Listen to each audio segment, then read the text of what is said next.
ছোট্ট একটি বাক্য যা একবার উচ্চারণ করলে আপনার জন্য জান্নাত ওয়াজিব হয়ে যাবে। সুবহানাল্লাহ।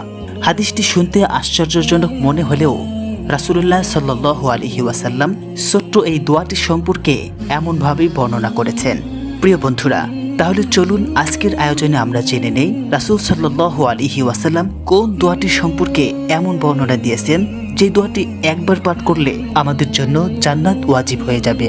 ফজিলতপূর্ণ কোনো এক মজলিসে রাসূলুল্লাহ সাল্লাল্লাহু আলাইহি ওয়াসাল্লাম বলতেছিলেন, সহজ সাধ্য নেকির মধ্যে আরেকটি ছোট্ট কল্যাণকর বাক্য যা মুখে উচ্চারণ করা খুবই সহজ।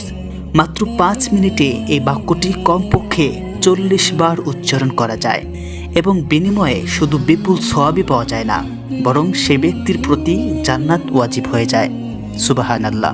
কেননা নবী করিম সাল্লাল্লাহু আলাইহি ওয়াসাল্লাম বলেছেন, যে ব্যক্তি হৃদয় ও মন দিয়ে বলেছে রাদিতু বিল্লাহি রাব্বাও ওয়া বিল ইসলামি দীনাও ওয়া বি মুহাম্মাদিন সাল্লাল্লাহু আলাইহি ওয়াসাল্লাম রাসূলা ওয়াজাবাত লাহুল জান্নাহ, অর্থ মহান আল্লাহকে রব হিসাবে, ইসলামকে নিজের জীবন বিধান হিসাবে এবং মুহাম্মদ সাল্লাল্লাহু আলাইহি ওয়াসাল্লামকে রাসূল হিসাবে পেয়ে যে সন্তুষ্ট, সে ব্যক্তির প্রতি জান্নাত ওয়াজিব হয়ে যায়। সুবহানাল্লাহ।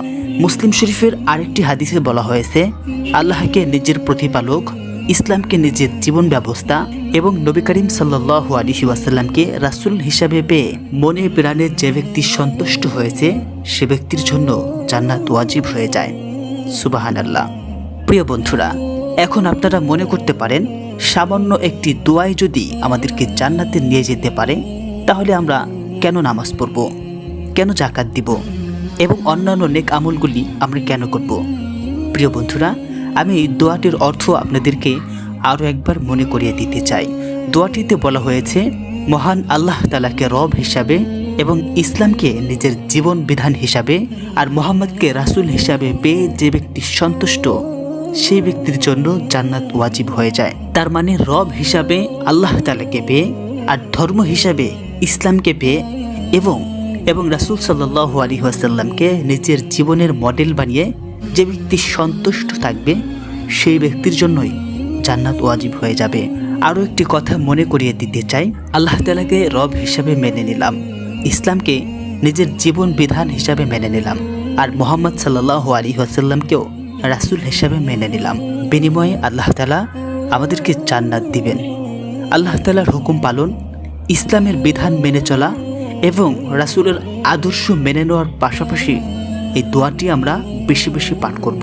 দোয়াটি বেশি বেশি পাঠ করার মানে হচ্ছে, আমি বারবার আল্লাহ তাআলার কাছে সাক্ষ্য দিচ্ছি, আল্লাহ তোমাকে রব হিসাবে এবং ইসলামকে নিজের জীবন বিধান হিসাবে আর মুহাম্মদকে রাসূল হিসাবে পেয়ে আমি অত্যন্ত আনন্দিত এবং খুশি। আমি মনে করি জান্নাত তো আল্লাহ তাআলার রহমত দ্বারা পাবো, আর ছোট্ট এই দোয়াটি হবে আমাদের জন্য জান্নাতে যাওয়ার ওসিলা মাত্র। আশা করি দোয়াটি সম্পর্কে আপনাদের মধ্যে যে দ্বিধা কাজ করতেছিল তা দূর হয়ে গেছে। প্রিয় বন্ধুরা, আমাদের দৈনন্দিন জীবনে আমরা কত অনর্থক কথাবার্তাই না বলে থাকি। অনর্থক কিছু কথাবার্তা বাদ দিয়ে আসুন ছোট্ট বরকতময় এই দোয়াটি নিয়ে আমরা একটু চর্চা করি। প্রিয় বন্ধুরা, আপনাদের সহজের জন্য দোয়াটি আমি আরও একবার উচ্চারণ করে দিচ্ছি। রাদিতু বিল্লাহি ওয়া বিল ইসলামি দীনা ওয়া বি মুহাম্মাদিন সাল্লাল্লাহু আলাইহি ওয়াসাল্লাম রাসূলা।